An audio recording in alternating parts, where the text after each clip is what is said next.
प्रवक्ता स्क्रीनिंग भर्ती परीक्षा एवं शिक्षक भर्ती परीक्षा से संबंधित आप सभी प्रतिभागियों को मेरा सादर नमस्कार। मैं नीलेश सनवाल आपका स्वागत करता हूं आज के इस लेक्चर में। आज के इस लेक्चर में हम डिस्कस करेंगे यूजीसी यानी कि यूनिवर्सिटी ग्रांट्स कमीशन विश्वविद्यालय अनुदान आयोग पर 38 महत्वपूर्ण एमसीक्यू प्रश्न संख्या 61 से हम 98 तक इनको डिस्कस करेंगे। मैं आप लोगों को बताना चाहूँगा कि इससे पहले यूजीसी पर मैंने 2 वीडियो ऑलरेडी अपलोड किए हैं और प्लेलिस्ट में उत्तराखंड प्रवक्ता भर्ती परीक्षा एवं अन्य सभी शिक्षक भर्ती परीक्षा के लिए हमने प्लेलिस्ट बना दी है। एक प्लेलिस्ट में हमने डिटेल लेक्चर और एक में हमने एमसीक्यू वहाँ पर अलग से प्लेलिस्ट बनाई है, तो आप लोग जरूर वहाँ पर पहले डिटेल लेक्चर्स को देख लें। और मेरा आप सभी से यह निवेदन है कि आप इस एमसीक्यू आज के इस सेशन में कितने क्वेश्चन 38 में से सही कर पा रहे हैं अपना स्व मूल्यांकन करें और उसी के आधार पर आपको यह पता चल जाएगा कि अभी आपकी तैयारी किस स्तर पर चल रही है। तो इसलिए आपसे निवेदन है साहब कि आप पहले स्वयं से क्वेश्चन का आंसर देने की कोशिश करेंगे। तो आइए सर यहाँ पे डिस्कस करते हैं आज का प्रश्न संख्या 61 यूजीसी द्वारा राष्ट्रीय उच्चतर, देखिए यहाँ पर उच्चतर है, इसको हमने थोड़ा प्रिंट में मिस्टेक हो गई थी हमसे टाइपिंग में, तो इसको सही करा है राष्ट्रीय उच्चतर शिक्षा अभियान जिसको हम रूसा कहते हैं। और यह यूकेपीएससी उत्तराखंड लोक सेवा आयोग के सिलेबस में भी मेंशन है, अलग से टॉपिक उसको भी हमने डिटेल वीडियो में वहां पे डिस्कस किया है और आने वाले समय में इसमें भी हम एमसीक्यू लेके आएंगे। तो फिलहाल क्वेश्चन क्या कह रहा है, देखिए यूजीसी द्वारा राष्ट्रीय उच्चतर शिक्षा अभियान रूसा किस वर्ष लॉन्च किया गया था? तो 2012 है, 2013 है, 2014 है और 2015 है। तो साहब इसका करेक्ट आंसर आप भी समझ गए होंगे, इसका करेक्ट आंसर है ऑप्शन नंबर 2 2013 में।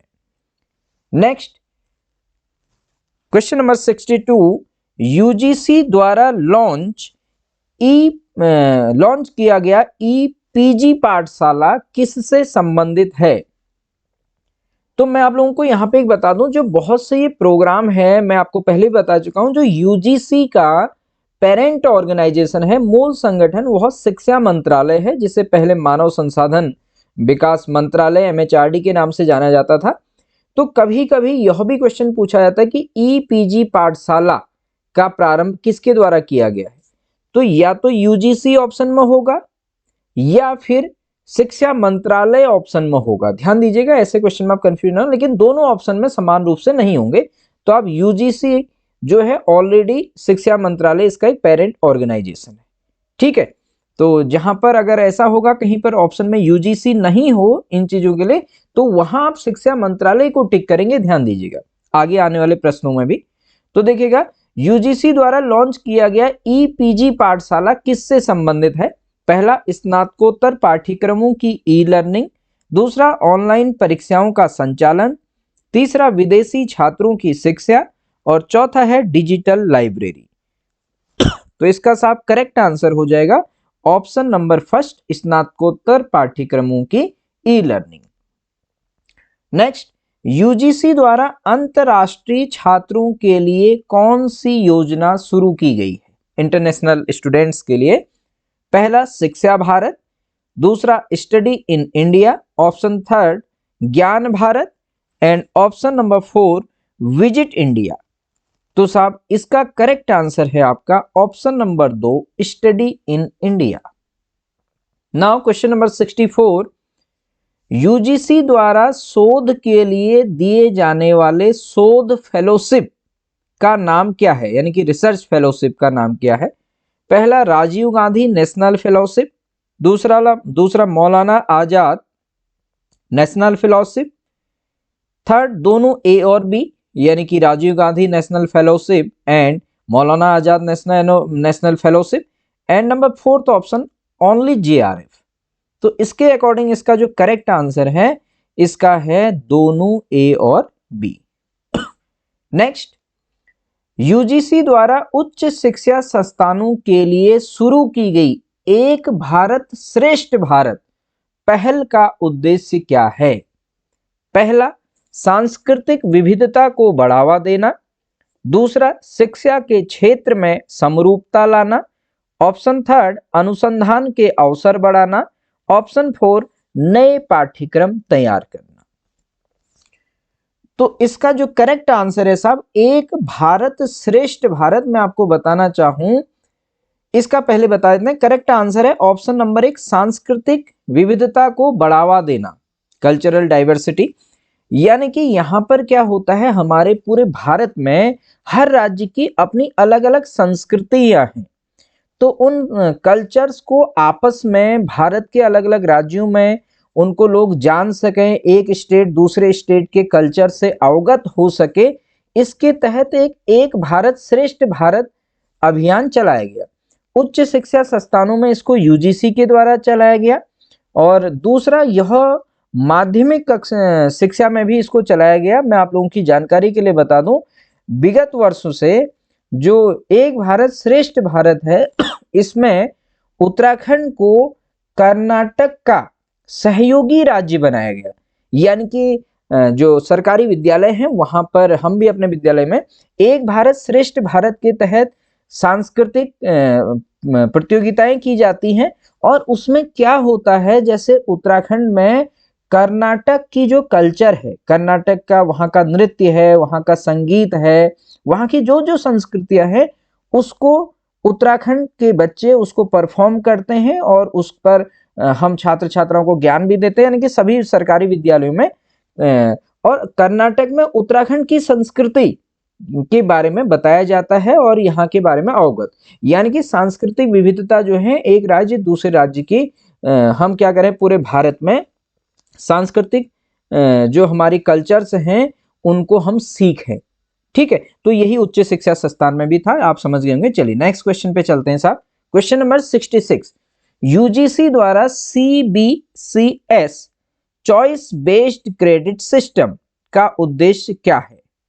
कभी कभी ये भी क्वेश्चन पूछा गया है, ध्यान दीजिएगा कि यूजीसी के तहत सीबीसीएस का फुल फॉर्म क्या है। तो चॉइस बेस्ड क्रेडिट सिस्टम, इसका उद्देश्य क्या है? ऑप्शन नंबर एक, छात्रों को विषय चुनने की स्वतंत्रता प्रदान करना। ऑप्शन नंबर दो, ग्रेडिंग प्रणाली लागू करना। ऑप्शन नंबर तीन, परीक्षा के लिए नया ढांचा तैयार करना। और ऑप्शन नंबर फोर, डिजिटल शिक्षा का प्रचार करना। तो इसका जो करेक्ट आंसर है साहब, यह है ऑप्शन नंबर वन, छात्रों को विषय चुनने की स्वतंत्रता प्रदान करना। नाउ क्वेश्चन नंबर 67, यूजीसी की ओर से शिक्षा की गुणवत्ता सुधारने के लिए किस प्रोग्राम को शुरू किया गया? पहला रूसा, ये इसको थोड़ा सा हम करेक्ट कर लेंगे, ये राष्ट्रीय उच्च शिक्षा अभियान नहीं, दिस इज राष्ट्रीय उच्चतर शिक्षा अभियान। ठीक है, दूसरा स्वयं, तीसरा एनआईआरएफ और चौथा नेक। ठीक है, तो इसका शिक्षा की गुणवत्ता को सुधारने के लिए जो प्रोग्राम यहां पर था यह है रूसा। ठीक है, नाउ क्वेश्चन नंबर 68, यूजीसी के द्वारा पहली बार किस परीक्षा का आयोजन किया गया था? शायद हम इसको पूर्व में भी सॉल्व कर चुके हैं, तो इसका करेक्ट आंसर हो जाएगा नेट परीक्षा सबसे पहले यूजीसी ने कंडक्ट कराई थी। नाउ क्वेश्चन नंबर 69, यूजीसी द्वारा प्रायोजित COE means centre of excellence का उद्देश्य क्या है? पहला, विशेष अनुसंधान क्षेत्रों को बढ़ावा देना।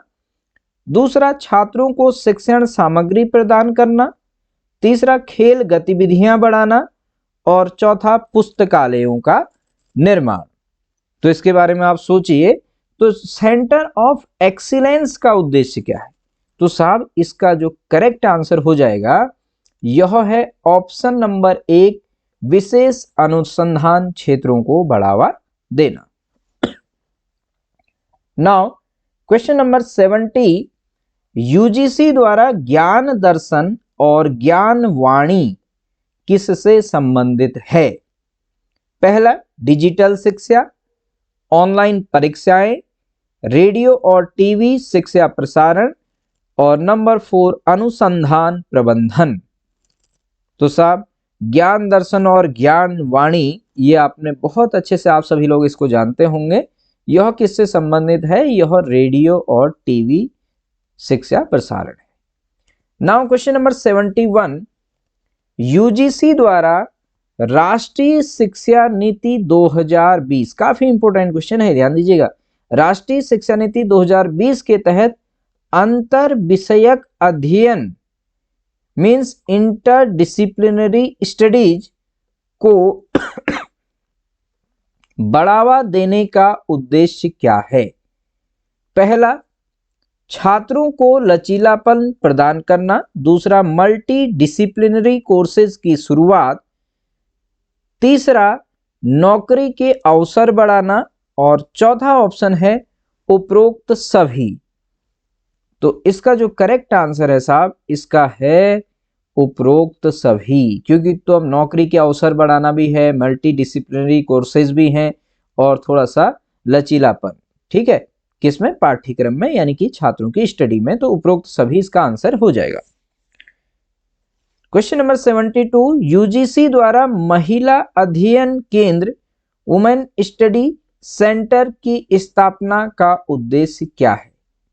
पहला, महिला अध्ययन केंद्र के लिए समझिएगा, महिला सशक्तिकरण को बढ़ावा देना, ग्रामीण महिलाओं को शिक्षा प्रदान करना, महिला संबंधित पाठ्यक्रम तैयार करना, और चौथा उपरोक्त सभी।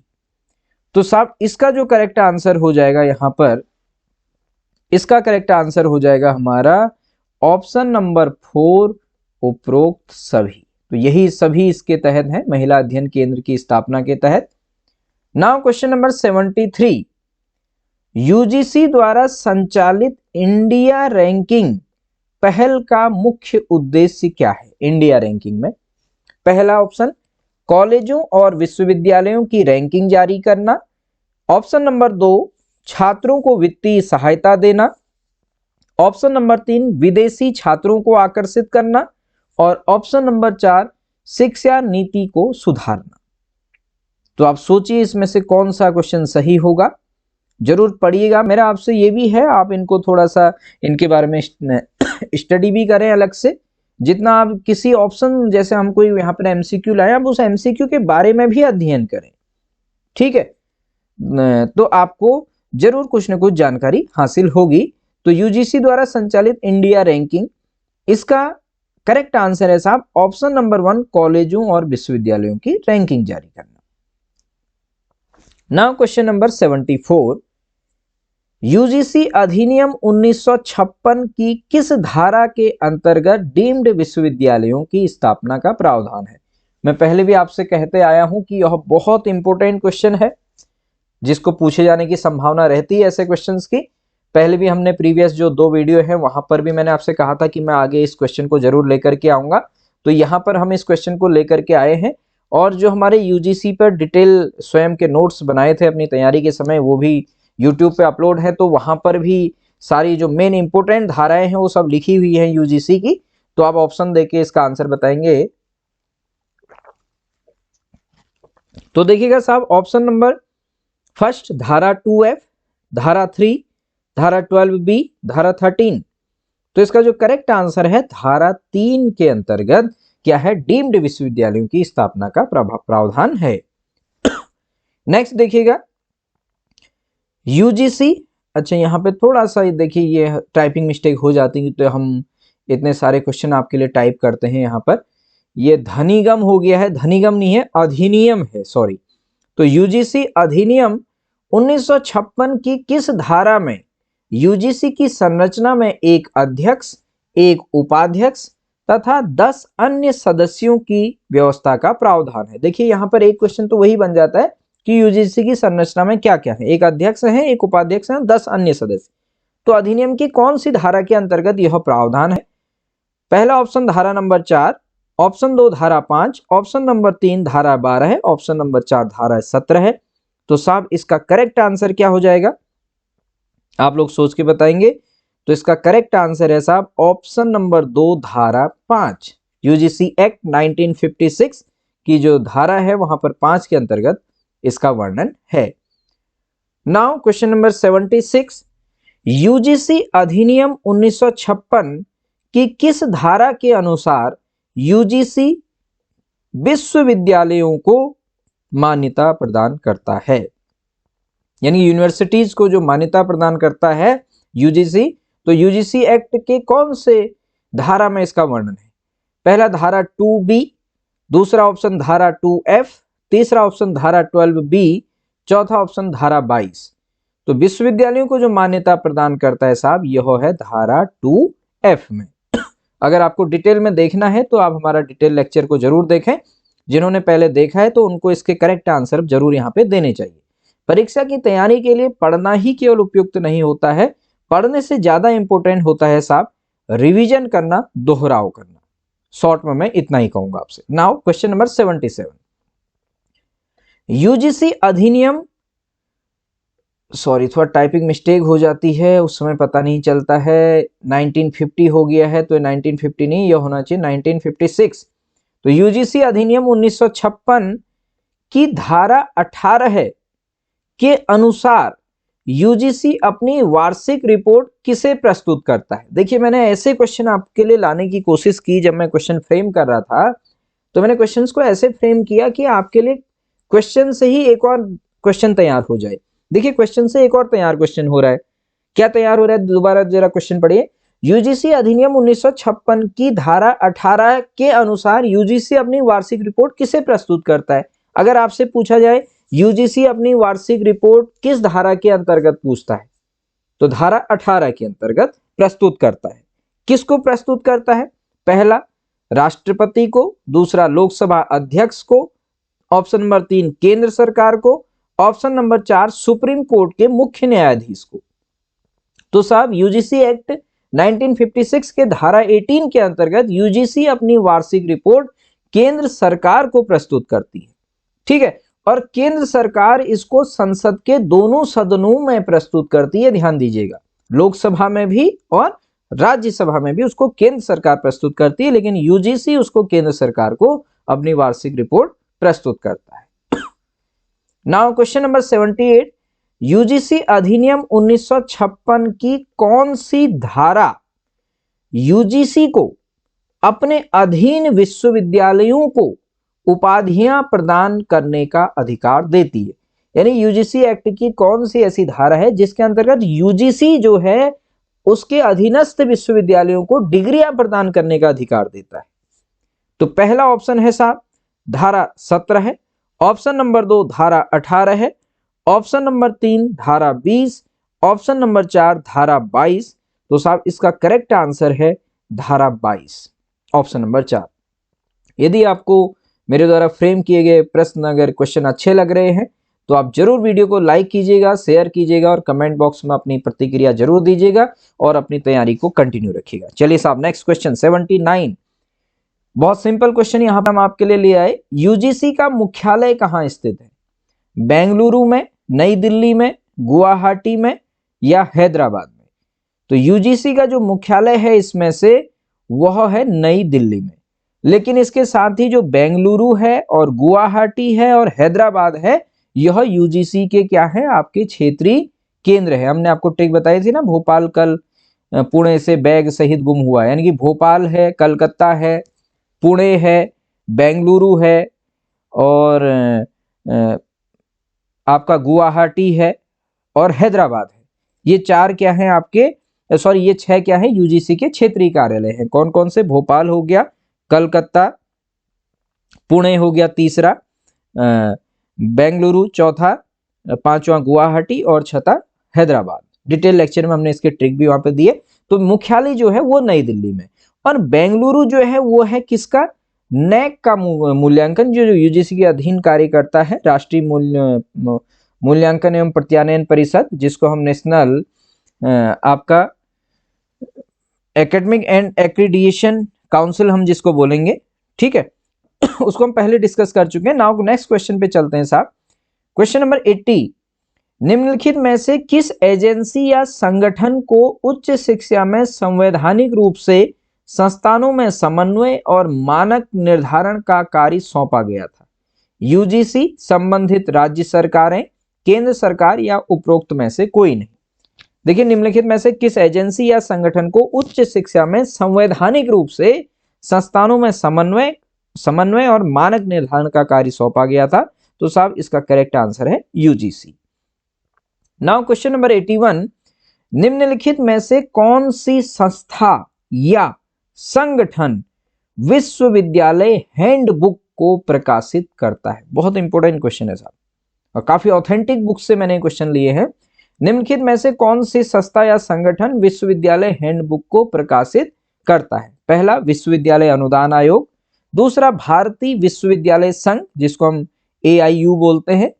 और तीसरा, इंटर यूनिवर्सिटी केंद्र। और चौथा है इसका केंद्रीय शिक्षा सलाहकार बोर्ड।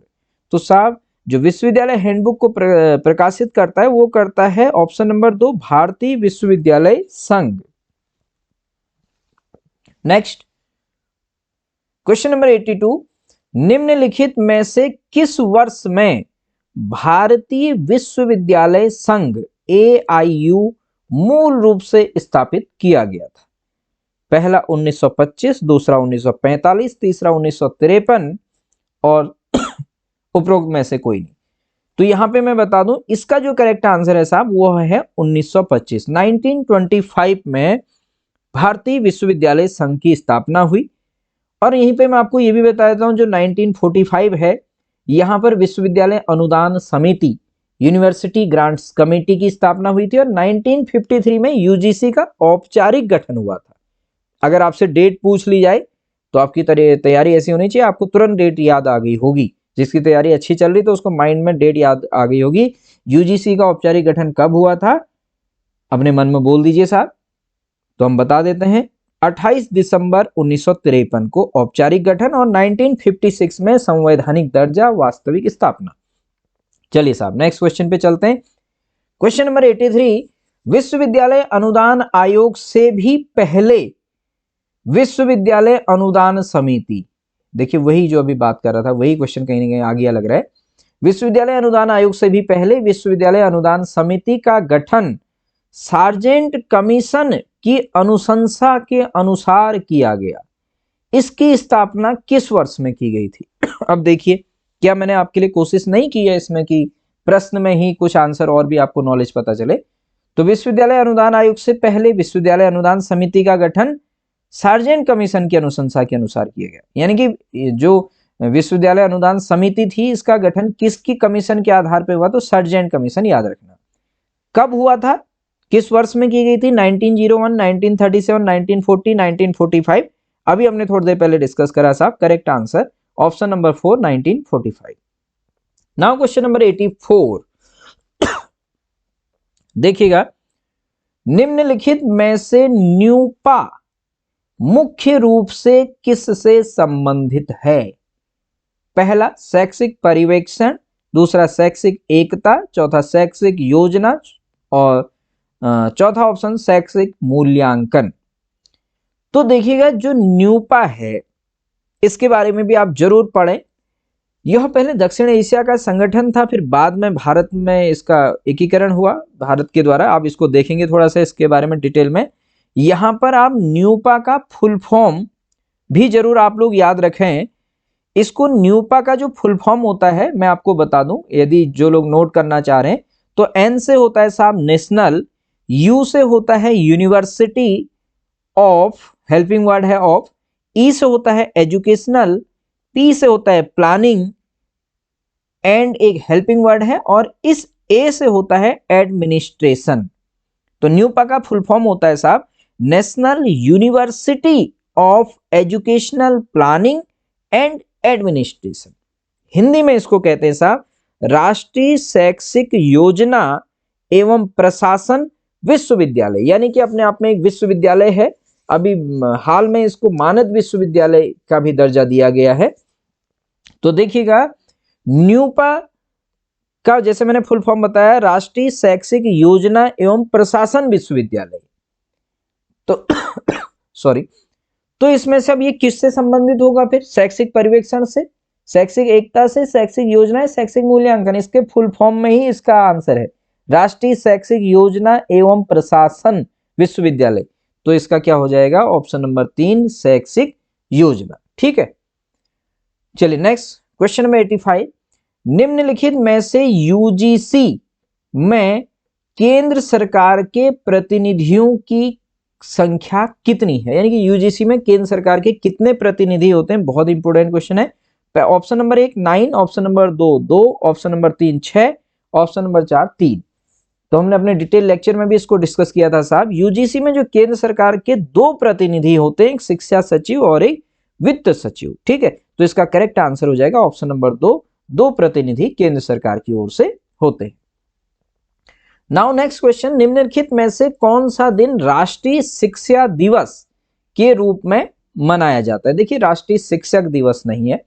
यदि शिक्षक दिवस होता तो इसका आंसर हो जाता है पहला 5 सितंबर, तो 2 अक्टूबर, 11 नवंबर या 14 नवंबर। तो राष्ट्रीय शिक्षा दिवस मैं आपको बताऊंगा, हमारे स्वतंत्र भारत के पहले शिक्षा मंत्री मौलाना अबुल कलाम आजाद जी के जन्म दिवस के अवसर पर 11 नवंबर को मनाया जाता है राष्ट्रीय शिक्षा दिवस। नेक्स्ट क्वेश्चन नंबर 87, निम्नलिखित में से भारत में सबसे पहला मुक्त विश्वविद्यालय कौन सा था? सॉरी। तो देखिएगा, आंध्र प्रदेश मुक्त विश्वविद्यालय, इंदिरा गांधी राष्ट्रीय मुक्त विश्वविद्यालय, दिल्ली विश्वविद्यालय या उपरोक्त में से कोई नहीं। तो इसका जो करेक्ट आंसर हो जाएगा साहब, इसका आंसर है आंध्र प्रदेश मुक्त विश्वविद्यालय। मैं आपको बताना चाहूंगा 1982 में आंध्र प्रदेश मुक्त विश्वविद्यालय अधिनियम के तहत इसकी वहां पर स्थापना हुई, और बाद में आप ध्यान रखिएगा 1982 में स्थापना हुई, और जो इंदिरा गांधी आपका इग्नू है, राष्ट्रीय Indira Gandhi national open university, Indira Gandhi राष्ट्रीय मुक्त विश्वविद्यालय, इसकी स्थापना 1985 में है, ठीक है। तो यहां पर आप ये ध्यान में रखिएगा कि 1982 में आंध्र प्रदेश मुक्त विश्वविद्यालय की स्थापना हुई, और 1991 में 1991 में आंध्र प्रदेश मुक्त विश्वविद्यालय एक संशोधन अधिनियम बनाया गया, और उसके तहत इसका नाम बदलकर डॉक्टर भीमराव अंबेडकर जी के नाम पर डॉक्टर BR अंबेडकर मुक्त विश्वविद्यालय हैदराबाद कर दिया गया। तो ध्यान रखना, तो इससे पहला मुक्त विश्वविद्यालय कौन हो जाएगा इसमें? आंध्र प्रदेश मुक्त विश्वविद्यालय। नाउ क्वेश्चन नंबर 88, निम्नलिखित में से कौन सी एजेंसी या संस्था ने शैक्षणिक अनुसंधान और प्रदर्शन के आधार पर रैंकिंग संस्थानों के लिए भारत शिक्षा सूचकांक की शुरुआत की? तो आप समझ गए होंगे क्वेश्चन को। तो पहला ऑप्शन है साहब AICTE, NAAC NAC, विश्वविद्यालय अनुदान आयोग, या फिर ऑप्शन नंबर 4 IIT दिल्ली। तो इसका करेक्ट आंसर हो जाएगा साहब ऑप्शन नंबर 2 NAC। इसके बाद से नेक्स्ट, इसका जो NAC का फुल फॉर्म होता है वो होता है national assessment and accreditation council, ठीक है, राष्ट्रीय मूल्यांकन एवं प्रत्यानयन परिषद, national assessment and accreditation council. Now question number 89, UGC द्वारा उच्च शिक्षा में स्किल आधारित शिक्षा को बढ़ावा देने के लिए कौन सी योजना चलाई गई? देखिए, बहुत इंपॉर्टेंट क्वेश्चन है। यूजीसी द्वारा उच्च शिक्षा में स्किल आधारित है, यानी कि कौशल आधारित शिक्षा, स्किल मींस कौशल, को बढ़ावा देने के लिए कौन सी योजना चलाई गई है? तो पहला कौशल विकास योजना, दूसरा डीलिट कोर्स, तीसरा करियर ओरिएंटेड कोर्स, और चौथा शिक्षा में व्यावसायिक पाठ्यक्रम। तो साहब इसका जो करेक्ट आंसर है वो है करियर ओरिएंटेड कोर्स, ठीक है। तो ऐसे क्वेश्चन बहुत बार एग्जाम में पूछे जाते हैं, और जनरली यदि हमने पढ़ा नहीं हो तो यहाँ पर जब हम खुद से अनुमान लगाने की कोशिश करते हैं तो या तो हम कौशल विकास योजना को टिक कर देंगे, या हम शिक्षा में व्यावसायिक पाठ्यक्रम को टिक कर देंगे, हमारे आंसर गलत हो जाते हैं। तो क्या है? Career oriented course. Next, UGC द्वारा राष्ट्रीय डिजिटल लाइब्रेरी NDL का संचालन कौन करता है? तो मैं आपको बताऊं, जो राष्ट्रीय डिजिटल लाइब्रेरी है एक्चुअली क्या है, यह शिक्षा मंत्रालय, जिसको हम पहले मानव संसाधन विकास मंत्रालय MHRD कहते थे, उसके द्वारा स्थापित है। कितनी जगह पर आपको ऐसा बोला जाएगा। और मैं आपको बार बार कह रहा हूं, शिक्षा मंत्रालय जो है यूजीसी का पेरेंट ऑर्गेनाइजेशन है, मूल संगठन। तो अगर कहीं पर ऐसे क्वेश्चन बने कि राष्ट्रीय डिजिटल लाइब्रेरी की स्थापना या इसका संचालन कौन करता है सॉरी, इसकी स्थापना किसके तहत हुई है, तो वहां पर यूजीसी और शिक्षा मंत्रालय दोनों ऑप्शन साथ साथ नहीं होंगे। ठीक है, तो यूजीसी ऑप्शन में नहीं है तो शिक्षा मंत्रालय उसका राइट आंसर होगा। ठीक है, तो पहला शिक्षा मंत्रालय, उसी के अंतर्गत यूजीसी है। अब यहां पर क्वेश्चन है, यूजीसी द्वारा राष्ट्रीय डिजिटल लाइब्रेरी एनडीएल का संचालन कौन करता है? तो राष्ट्रीय डिजिटल लाइब्रेरी जो है हमारे भारत की, इसका संचालन के लिए पहला ऑप्शन आईआईटी खड़गपुर, चौथा इग्नू यानी कि Indira Gandhi national open university, तीसरा AICTE all India council of teacher education, या शिक्षा मंत्रालय। तो देखिए शिक्षा मंत्रालय के द्वारा तो स्थापित है ना, ये मैंने बताया, लेकिन इसका जो संचालन करता है राष्ट्रीय डिजिटल लाइब्रेरी का, इसका संचालन करता है आईआईटी खड़गपुर। ध्यान दीजिएगा, आईआईटी खड़गपुर इसका संचालन करता है साहब। नाउ क्वेश्चन नंबर 91, यूजीसी द्वारा स्थापित स्वयं प्रभा प्लेटफॉर्म क्या है? यूजीसी द्वारा स्थापित स्वयं प्रभा प्लेटफॉर्म क्या है? पहला ऑनलाइन परीक्षा का मंच, दूसरा डिजिटल कंटेंट के लिए डीटीएच चैनल, तीसरा शिक्षकों के लिए प्रशिक्षण मंच, और चौथा सभी सरकारी विश्वविद्यालयों के लिए योजना। देखिए पहले तो हम स्वयं को डिस्कस कर चुके हैं, वो तो क्या है ऑनलाइन कंटेंट था। यहां पर है स्वयं प्रभा, तो स्वयं प्रभा के बारे में आप सभी लोग जानते होंगे, यह क्या है? ऑप्शन नंबर 2 डिजिटल कंटेंट के लिए डीटीएच चैनल है। ठीक है, जो स्वयं योजना है, स्वयं अगर आता यूजीसी के तहत, स्वयं योजना का संबंध किससे है? वो है ऑनलाइन कोर्सेस उपलब्ध कराना। स्वयं प्रभा क्या है? अपने आप में डिजिटल कंटेंट के लिए यानी कि डिजिटल शिक्षा के लिए डीटीएच चैनल है, ध्यान दीजिएगा। नाउ क्वेश्चन नंबर 92, यूजीसी ने ई शोध सिंधु की शुरुआत किस उद्देश्य से की? तो पहला ऑप्शन है साहब छात्रों के लिए मुफ्त ऑनलाइन सामग्री उपलब्ध कराना, दूसरा अनुसंधान और ई जर्नल्स तक पहुंच प्रदान करना, तीसरा शिक्षकों को डिजिटल कौशल सिखाना, और चौथा शिक्षा का अंतरराष्ट्रीयकरण करना। तो देखिएगा इसमें जो ई शोध सिंधु है ये भी शिक्षा मंत्रालय के तहत ही स्थापित है, और शिक्षा मंत्रालय यूजीसी का क्या है? Parent organisation. तो क्वेश्चन ऐसे भी पूछा जाता है, यूजीसी ने ई शोध सिंधु की शुरुआत किस उद्देश्य से की? ठीक है, तो किसके तहत की? इसका जो मेन आंसर है साहब वह है शोध सिंधु, तो अनुसंधान से ही रिलेटेड होगा। ऑप्शन नंबर 2 अनुसंधान और ई जर्नल्स तक पहुंच प्रदान करना। नाउ क्वेश्चन नंबर 93, बहुत इंपॉर्टेंट क्वेश्चन है साहब, ये है यूजीसी, बहुत इंपॉर्टेंट क्वेश्चन हमने आप लोगों के लिए सिलेक्ट करे हैं, कोशिश की है। यदि आपको पसंद आए तो वीडियो को लाइक जरूर करें। यूजीसी के scholarship for single girl child का उद्देश्य क्या है? पहला लड़कियों को उच्च शिक्षा के लिए प्रोत्साहित करना, दूसरा आर्थिक सहायता प्रदान करना, तीसरा महिला सशक्तिकरण को बढ़ावा देना, चौथा उपरोक्त सभी। मैं आप सभी लोगों को ये बताना चाहूंगा कि जो scholarship for single girl child, इसका मतलब सबसे पहले सिंगल गर्ल चाइल्ड का मतलब यह है इसमें कि वह बालिका जो अपने माता पिता की केवल इकलौती बालिका हो, यानी कि अपने माता पिता की जो अकेली लड़की हो, यानी कि उसका कोई भाई भी नहीं हो और कोई बहन भी नहीं हो अलग से। हाँ ऐसा जरूर इसमें है कि जुड़वा वो आपस में हो सकती है, ठीक है, जुड़वा हो सकती है, ठीक, लेकिन वैसे क्या है कि जो इकलौती लड़की हो यानी कि एक ही लड़की हो, उसके भाई भी ना हो और बहन भी ना हो, यानी कि अपने माता पिता की अकेली संतान हो, ये कहने का मतलब है। तो सिंगल गर्ल चाइल्ड, तो सिंगल गर्ल चाइल्ड के लिए मैं आपको बताना चाहूंगा, एकल बालिका के लिए एक यूजीसी की सावित्रीबाई ज्योतिराव फुले फेलोशिप चलती है। देखिए जो सावित्रीबाई ज्योतिराव फुले फेलोशिप होती है, यह पीएचडी की डिग्री के लिए शोध कार्य के लिए यह फेलोशिप दी जाती है।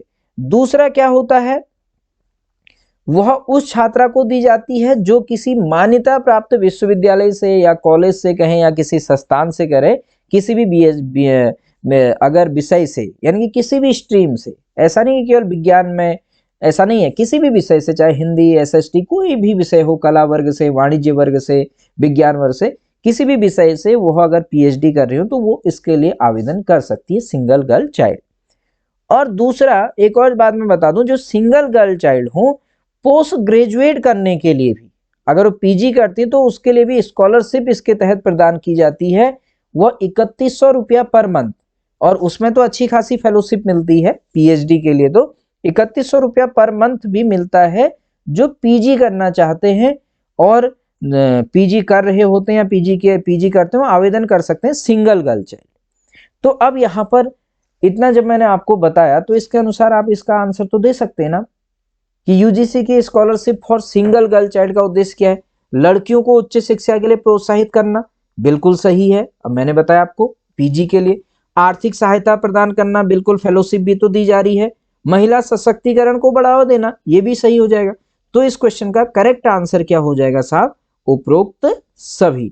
क्योंकि अब ऐसा ट्रेंड आ गया है कि कहीं ना कहीं इस टाइप के क्वेश्चन ज्यादा पूछे जाते हैं, करंट से रिलेट करते हुए। ठीक है, तो इसलिए आप लोगों के लिए ऐसे क्वेश्चन बनाने की कोशिश की है।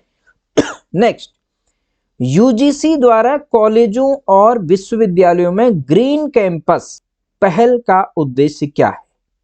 तो पहला है पर्यावरण संरक्षण को बढ़ावा देना, दूसरा छात्रों को हरित प्रौद्योगिकी से परिचित कराना, और ऑप्शन नंबर तीसरा है हमारे पास स्थायी विकास के लिए पर्यावरण शिक्षा लागू करना, और चौथा उपरोक्त सभी।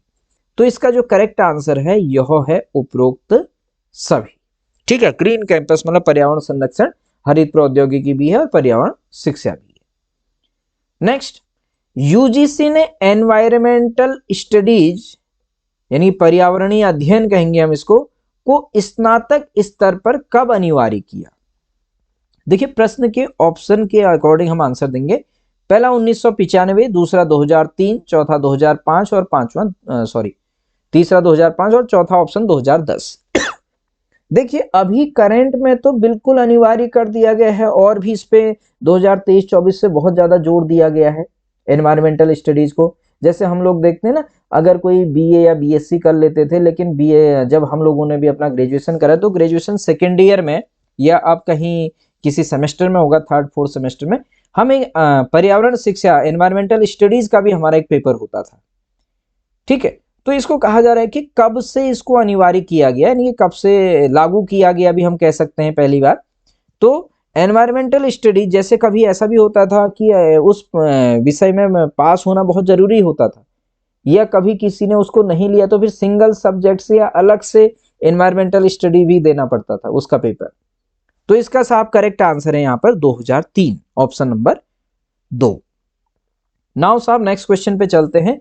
यूजीसी द्वारा एंटी रैगिंग पोर्टल का संचालन किस उद्देश्य से किया गया? पहला, रैगिंग की शिकायतों की निगरानी, दूसरा कॉलेजों और विश्वविद्यालयों में रैगिंग रोकना, तीसरा छात्रों को कानूनी सहायता प्रदान करना, चौथा उपरोक्त सभी। बहुत आसान सा क्वेश्चन है, इसका आंसर हो जाएगा उपरोक्त सभी। नाउ क्वेश्चन नंबर 97, यूजीसी द्वारा राष्ट्रीय उच्च शिक्षा ग्रेडिंग प्रणाली NHEGS national higher education grading system को क्यों लागू किया गया? पहला, विश्वविद्यालयों का मूल्यांकन और ग्रेडिंग के लिए, दूसरा छात्रों की प्रगति को ट्रैक करना, तीसरा ऑप्शन वित्तीय सहायता में पारदर्शिता लाना, और चौथा शिक्षा नीति में सुधार करना। तो यूजीसी द्वारा जो राष्ट्रीय उच्च शिक्षा ग्रेडिंग प्रणाली है, तो इसका करेक्ट आंसर क्या होगा सर? इसका करेक्ट आंसर हो जाएगा ऑप्शन नंबर 1, विश्वविद्यालयों का मूल्यांकन और ग्रेडिंग के लिए। ठीक, नाउ क्वेश्चन नंबर 98, आज का अंतिम प्रश्न। यूजीसी के विद्या लक्ष्मी पोर्टल का मुख्य उद्देश्य क्या है? पहला, छात्रों को शैक्षिक ऋण प्रदान करना, दूसरा मुफ्त ई लर्निंग सामग्री उपलब्ध कराना, तीसरा छात्रों के लिए कौशल विकास योजना, और ऑप्शन नंबर 4 शिक्षकों के लिए विशेष अनुदान योजना। तो यूजीसी के जो विद्या लक्ष्मी पोर्टल है, जो वही शिक्षा मंत्रालय के तहत कहें तो हम प्रारंभ किया गया शिक्षा मंत्रालय के तहत भी कह सकते हैं कि तो यूजीसी का पेरेंट ऑर्गेनाइजेशन शिक्षा मंत्रालय है और यूजीसी के तहत हो रहा है उसका काम। तो यूजीसी के विद्या लक्ष्मी पोर्टल का मुख्य उद्देश्य क्या है? छात्रों को शैक्षिक ऋण प्रदान करना। तो इसमें यूजीसी क्या करता है, इसका पहला ऑप्शन ही करेक्ट है साहब, छात्रों को शैक्षिक ऋण एजुकेशनल लोन प्रदान करना। ठीक है, विद्या लक्ष्मी पोर्टल का संबंध। तो आज के इस लेक्चर में हमने टोटल 38 क्वेश्चन सॉल्व किए। अब एक बात, जब मैं इन क्वेश्चन को टाइप कर रहा था साहब, आपसे थोड़ा सा डिस्कस कर रहा हूं 1 मिनट के लिए, मैंने क्वेश्चन नंबर 98 के बाद मेरे पास अभी और क्वेश्चन थे। मैं चाहता तो 2 क्वेश्चन और ऐड करके इनको 100 कर देता। यूजीसी पर जो हमने एमसीक्यू 98 एमसीक्यू हमने महत्वपूर्ण डिस्कस करे, तो ऐसा नहीं था कि प्रश्नों की कोई कमी थी, 2 क्वेश्चन और ऐड करके हम इसको 100 कर देते, लेकिन मैंने जानबूझ के इन प्रश्नों को 100 नहीं किया। उसका कारण यह है कि थोड़ा सा ऐसा एक आपको टच देने की कोशिश की है कि अभी पूरा नहीं हुआ है, अभी और पढ़ना है। अगर मैं 100 एमसीक्यू कर देता तो शायद आप लोगों को कहीं ऐसा लगता कि 100 एमसीक्यू सफिशिएंट है। इसलिए अब आपको ये कोशिश करनी है कि आपको इनको 100 बनाना है और 100 बनाने के चक्कर में आप उनको और ज्यादा एमसीक्यू आप कहीं ना कहीं से पढ़ेंगे, तैयारी करेंगे। तो इसलिए यह आपको एक फील देने के लिए कि अभी और हमको पढ़ना है, अभी आपको और एमसीक्यू प्रैक्टिस करनी है, आप किसी भी सोर्सेस से करें। इसलिए तो हमने इनको 98 पे छोड़ दिया। ठीक है, कि आप में जिज्ञासा बनी रहे। हम नेक्स्ट अब इसके बाद राष्ट्रीय ज्ञान आयोग या यहाँ से कहीं से एमसीक्यू लेके आएंगे, लेकिन यूजीसी पर हमने 98 एमसीक्यू डिस्कस किए। आप साहब और भी एमसीक्यू इस पर डिस्कस करें, आप एमसीक्यू और भी सॉल्व करें। ठीक है, तो कहा भी जाता है ना, जैसे हम छात्रों को होमवर्क देना भी बहुत जरूरी होता है। खैर आप जो है अपने आप में शिक्षक बनने वाले हैं जल्दी ही। ठीक है, तो यहाँ पर हम आज के इस लेक्चर को साहब ज़्यादा न कहते हुए यहीं पर एंड करते हैं। यदि आपको हमारा यह प्रयास अच्छा लगा तो आप जरूर कमेंट सेक्शन में भी बताइएगा, वीडियो को लाइक कीजिएगा, सब्सक्राइब कीजिएगा और शेयर कीजिएगा। आप लोगों ने मुझे इतना सुना, इसके लिए आपका हृदय से बहुत बहुत आभार और आप सभी लोगों का बहुत बहुत धन्यवाद।